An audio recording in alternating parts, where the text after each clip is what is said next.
Walakot alimtum, dan niscaya sungguh mengetahui kalian Bani Israel. Bani Israel ini yang dipanggil kalian ini adalah Bani Israel yang ada di era Nabi Muhammad, ya, di era Nabi Muhammad. Bani Israel yang ada di era Nabi Muhammad. Aladina pada orang-orang,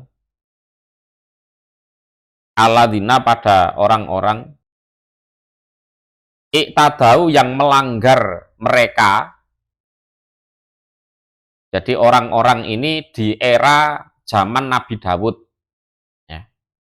Mingkum, dari kalangan kalian Bani Israel, fisabti, ya, fisabti di dalam ibadah hari Sabtu, ya, di dalam ibadah hari Sabtu. Fakulna, maka berkata kami Allah lewat lesan Nabi Dawud, lahum, kepada mereka, alladzina tadau minkum fisabet, kunu, jadilah kalian, alladzina iku kirodatan monyet, ya, kirodatan monyet, ya monyet betulan itu. Jadi mereka jadi monyet selama 3 hari, ya. Jadi monyet selama 3 hari. Khosiin, dalam keadaan hina, ya. Khosiin, dalam keadaan hina. Jadi bahasa Jawanya asor. Wahai Bani Israel yang hidup di zaman Nabi Muhammad, kalian sudah tahu persis bagaimana sejarahnya orang-orang yang melanggar, ya, melanggar di dalam ibadah hari Sabtu. Lah mereka itu juga golongan kalian. Mereka itu juga golongan kalian. Jadi gini, hari agungnya orang Islam itu adalah hari Jumat, yang mana orang Islam diperintah ibadah di situ. Hari agungnya orang Yahudi itu adalah hari Sabtu. Ya. Hari agungnya orang Nasrani itu hari Minggu. Jadi 3 hari berturut-turut itu. Jadi Jumat untuk orang Islam, Sabtu untuk orang Yahudi, Minggu untuk orang Nasrani. Cuma dalam hal ini umat Islam itu lebih ringan, ya, lebih ringan. Artinya walaupun Jumat itu adalah hari yang agung, hari besar, mereka masih diperbolehkan untuk bekerja. Ya, mereka masih diperbolehkan untuk bekerja. Bisa dipahami di sini? Ya. Tapi kalau untuk orang Yahudi dan orang Nasrani, mereka tidak boleh bekerja. Jadi Sabtu itu ya khusus untuk ibadah. Tidak boleh ada aktivitas yang lain. Gitu. Minggu ya tidak boleh ada aktivitas khusus untuk ibadah. Maka Indonesia ini juga mengakomodir umat Nasrani sebenarnya. Hari Minggu dijadikan hari libur, ya, biar orang Nasrani bisa ibadah, kan gitu kan. Nah, jadi umat Islam itu cenderung lebih ringan. Nah, begini, ini ada suatu desa yang dihuni oleh Bani Israel, Desanya itu posisinya di pinggir laut. Ya, di pinggir laut. Sehingga mayoritas penduduk desa mata pencahariannya adalah mencari ikan atau jadi nelayan. Ya, jadi nelayan. Nah, mereka agamanya adalah Yahudi, berpegangan dengan kitab Taurat. Ya, berpegangan dengan kitab Taurat. Sehingga konsekuensinya adalah setiap hari Sabtu mereka dilarang mencari ikan. Dilarang mencari ikan. Karena Sabtu adalah hari agung. Lah, waktu itu ternyata mereka nekat cari ikan.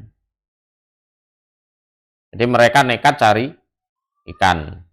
Kemudian Allah lewat lesannya Nabi Dawud mengutuk mereka menjadi monyet. Ya, mengutuk mereka jadi monyet.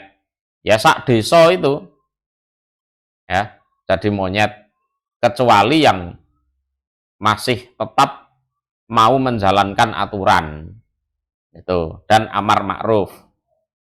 Ya, yang lain jadi monyet semua. Lah, mereka jadi monyet ini selama 3 hari. Setelah itu mereka mati. Ya, mereka mati. Jadi tidak sempat beranak pinak. Nggih. Ya, tidak sempat beranak pinak.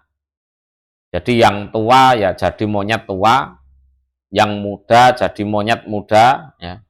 Yang laki-laki ya jadi monyet laki-laki, yang perempuan ya jadi monyet perempuan. Nah, setelah 3 hari mereka mati semua. Jadi wahalaku ba'da salah sati ayam. Jadi orang-orang desa tersebut, desanya itu adalah desa Ailah di zaman Nabi Dawud, ya, di era Nabi Dawud. Tapi syariat yang dipakai waktu itu adalah syariatnya Nabi Musa. Ya. Jadi annahum kanu fi zamani Dawud alaihi sholatu wassalam bi qaryatin bi ardi Ailah. Jadi mereka itu ada di era Nabi Dawud di suatu wilayah yang namanya desa Ailah. Ya. Jadi kera, jadi monyet selama 3 hari, setelah itu mati. Lah, maksudnya ayat ini apa? Wahai Bani Israel yang hidup di zaman Nabi Muhammad, mbok ya kalian itu mengambil peringatan dari sejarah itu. Gitu loh. Dulu, zaman dulu, di kalangan kalian kan ada yang bangkang. Ya kan? Disuruh ibadah hari Sabtu malah cari ikan. Mereka semua dikutuk jadi monyet. Lah kok berani-beraninya sekarang kalian bangkang, disuruh melebur jadi satu, mengikuti agama Islam kok menolak. Apa kira-kira kalian tidak takut nanti dikutuk juga jadi monyet? Gitu loh. Bisa dipahami ya? Kalian kan sudah ngerti sejarah itu. Mbok yao belajar dari sejarah itu. Jadi pendahulu kalian itu ada yang dikutuk jadi monyet gara-gara membangkang tidak mau ibadah di hari Sabtu. Mbok ya kalian belajar lah, kalau kalian sekarang itu membangkang, disuruh masuk Islam kok menolak, lah nanti kalau kalian dikutuk jadi monyet gimana? Atau diseksa dengan seksaan yang lain. Mbok ya belajar dari situ. Gitu loh. Ya, bisa dipahami ya? Oke, kita lanjutkan. Faja'alnaha maka menjadikan kami Allah ha pada demikian itu siksaan jadi monyet itu nakalan sebagai gambaran. Jadi nakalan bimakna ibrotan liman bagia. Jadi gambaran bagi orang-orang yang tidak ikut disiksa. Ya. 5 pada apa-apa. Baina yadaiha antara depannya siksaan. Artinya orang yang hidup di masa itu. Ya. Wama dan apa-apa kholfaha di belakangnya siksaan. Artinya generasi sesudahnya. Itu. Yang kedua, wa mauidhotan dan sebagai nasihat pitutur ya, lil muttaqin bagi orang-orang yang bertakwa. Jadi setelah peristiwa satu desa itu dijadikan monyet, ya, kami jadikan siksaan itu sebagai gambaran, ya, bagi orang-orang yang hidup di masa itu juga. Artinya jangan seperti kampung sebelah ya. Nah, itu loh. Gara-gara tidak mau ibadah di hari Sabtu dikutuk jadi monyet. Jadi 5 baina yadaiha ini artinya adalah orang yang hidup sejaman dengan peristiwa kutukan jadi monyet itu. Nah, sedangkan wama kholfaha itu adalah orang-orang yang hidup sesudahnya. Generasi-generasi sesudahnya termasuk kita juga. Ya.